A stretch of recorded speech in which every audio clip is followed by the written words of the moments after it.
Mariah James had always believed that life had a strange way of testing those who refused to give up, but nothing could have prepared her for the day she found herself standing on the cracked pavement of the dilapidated courtyard of Whitman Apartments, sweat dripping down her forehead in the suffocating Atlanta heat, her son Malik clutching her hand with wide, fearful eyes, while her landlord, Gerald Whitman, leaned smugly against the peeling doorway of her unit with a rolled-up eviction notice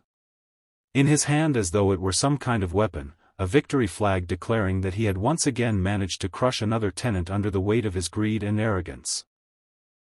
For years, Mariah had tolerated his condescending remarks about tenants who don't belong in nice buildings, his refusal to fix leaking pipes or broken heaters unless someone slipped extra cash under the table, and his veiled threats that anyone who spoke up would find themselves without a roof over their heads, and though she had endured it in silence, working 2 jobs at the diner downtown and the nursing home on the outskirts of the city to keep up with rent and provide for Malik, she had never been late on a payment, not once in 5 years, not even when Malik was hospitalized with pneumonia or when she had to pull double shifts during the holidays just to keep the lights on. So when Gerald stood there smirking and telling her she had until sundown to get out because she was behind on rent, her chest burned with a mixture of rage and disbelief, for she had every receipt neatly folded in a shoebox under her bed. Proof that he was lying, but proof meant nothing in Gerald's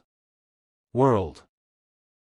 Because he had already decided that her unit was going to be gutted, renovated, and rented out at triple the price to some wealthy student from the nearby university who could afford his new, luxury apartments, and Mariah, a black single mother with no husband and no high-powered career, was simply expendable in his eyes, just another name to cross off his tenant list, another family to shove into the streets so he could line his pockets. But what Gerald didn't know, what he could never have imagined, was that Mariah was not just the struggling waitress and nursing aide he thought she was also the daughter of Judge Henry James, a man who had once been one of the most respected legal minds in Georgia until his passing 2 years ago, and the goddaughter of Regina Cole, a powerhouse civil rights attorney who had spent decades fighting, and winning, cases against corrupt landlords, predatory lenders, and crooked politicians. And while Mariah had chosen to carve out her own path without leaning on those powerful connections because she wanted to prove to herself and to Malik that they could survive by grit and work ethic alone, today was different, because today Gerald had not just insulted her, he had humiliated her in front of her child, stripping her of dignity, laughing when she tried to reason with him, mocking her when she pointed out her receipts, even going so far as to say, "People like you should be grateful I even let you stay here this long," words that hit her like a slap across the face, words that made Malik's hand tighten around hers as though he were trying to shield her from the cruelty of the world even though he was only 10, words that set her blood boiling and brought back every memory of the time she had swallowed her pride to make ends meet. The time she had walked home from the diner at 2 in the morning because she couldn't afford a car, the nights she had stayed up sewing Malik's torn backpack because buying a new one wasn't an option, the mornings she had forced a smile while serving pancakes to customers who barely looked at her because tips meant the difference between groceries and hunger, and suddenly she realized that she could no longer afford to keep silent, no longer afford to bow her head in the face of injustice, no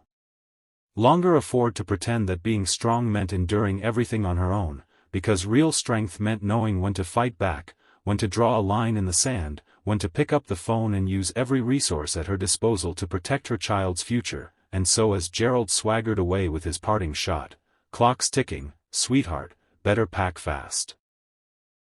And as the neighbors peered out from behind their curtains, whispering about how cold-hearted he was but not daring to intervene, Mariah bent down to Malik's level, brushed the tears from his cheeks, and whispered, "Don't you worry, baby, Mama's not going to let this man take our home without a fight," before reaching into her worn purse, pulling out her old cell phone, and scrolling past the endless list of contacts until her finger hovered over one name she had never dared call, a name that